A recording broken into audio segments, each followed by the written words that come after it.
Hey there, I'm Dan. I wanted to take a few minutes and talk about our market reports. Many of you know that we've been sending our market reports out for years and years and years.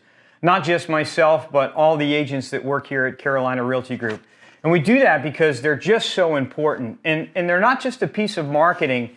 You can truly understand the health of a community. You can tell how well that real estate market is doing just by looking at the market reports. And I want to take a few minutes with you today and explain how I do that. And I'm really excited to also share this time with my father and the father of the market report, my dad, Jerry. You've done these market reports long before I got in the business. How long have you been doing market reports for? Probably since 1994, 1995, I guess. So, wow. Close to 30 years. It was the original. The original, and they didn't quite look like that. They were on rocks, chiseled. They were pretty rough. Were they? Yeah, I think people like them. I guess what we're giving them is kind of down and dirty. It's easy to read. For people who have been getting them for 20 years, it's in a format that they understand. And it's one way, like you mentioned a minute ago, to get a very quick snapshot of the market. We've gone on appointments where people have had these in notebooks, and there are some people who have brought out notebooks where they've kept these from the very first one. Yeah, they've had them for 15 years in 3-ring binders. And another thing that's happened to us several times is we've gone on listing appointments, and we're meeting with someone who we've never met before, and they've been getting these from us for so long, they think we sold them the property. And I have to be honest. It happens a lot. It happens, yeah. I think people really enjoy the fact that they get this information, and it's not been something that we've done for a month or two and quit. We've stuck with it through good times and bad times for close to 30 years. Yeah. I don't know if this is appropriate for the video, but I've actually had people tell me that they find this so important that they keep it in their bathroom. So let's take a minute and let's talk to people about how we look at the data on the market report to determine real quick how a market's doing. But this happens to be a C-Pines market report for May. So we're just in the process of printing, and it's getting mailed out as we speak. And I would say that right now the C-Pines market is in good shape. It's not great, it's not fantastic, it's in good shape. And the way that I can determine that, just quickly looking at the market report, is I look at the front, which is the entire page of active listings, and when I flip over to the other side, we have more active listings. And these closed are the last 6 months. So real quick, if I just do a quick scan and I look at this and kind of lay this over here, well, there's 6 months worth of active inventory, and there's 6 months worth of active inventory, and there's 6 months, and there's some left over.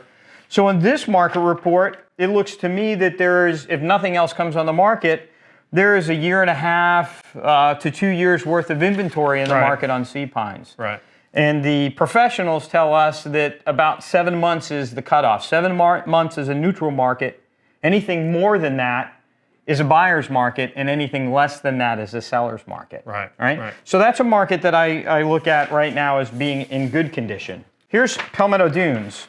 Now, I think Palmetto Dunes had a good year in 2019, and they're in a little bit of a better position.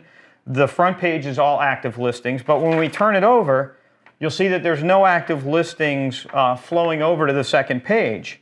And if we just take the closed sales and we kind of lay that back over the front, and we know that that's 6 months, you probably have about a month or two of additional active listings. So in this market, a quick glance, I can say, well, there's about 7 or 8 months worth of inventory in this market, and we know that that's a neutral market. Right. Well, and under the current circumstances, if you look at the pending sales, and you realize that these are properties that have probably gone under contract while the coronavirus has been around. Yeah. And if sales are happening during those times, pretty good indication that the market's doing well. It's doing well, and it's going to do better. Right. It's an accelerating market. It's on the right trajectory, I would say. Right.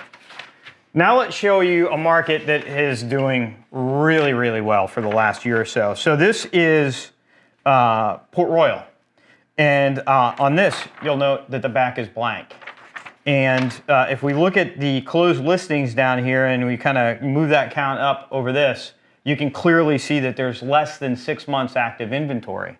Right. And that's what we call a Seller's market. market. Right? A seller's market. Yep. And it's been a long time since we've seen a seller's market in any of the communities on Hilton Head Island. And this coupled with the fact that week after week after week, the inventory, the new listings coming on the market are lower than the same point last year.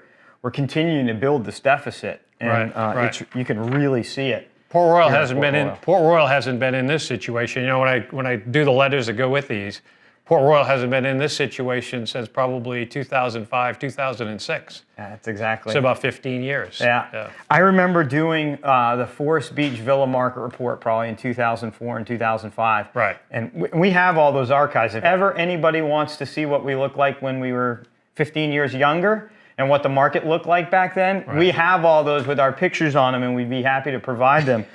But I remember doing one for Forest Beach Villas, and it was 2 pages, and there were 4 active listings. Right. It was just amazing.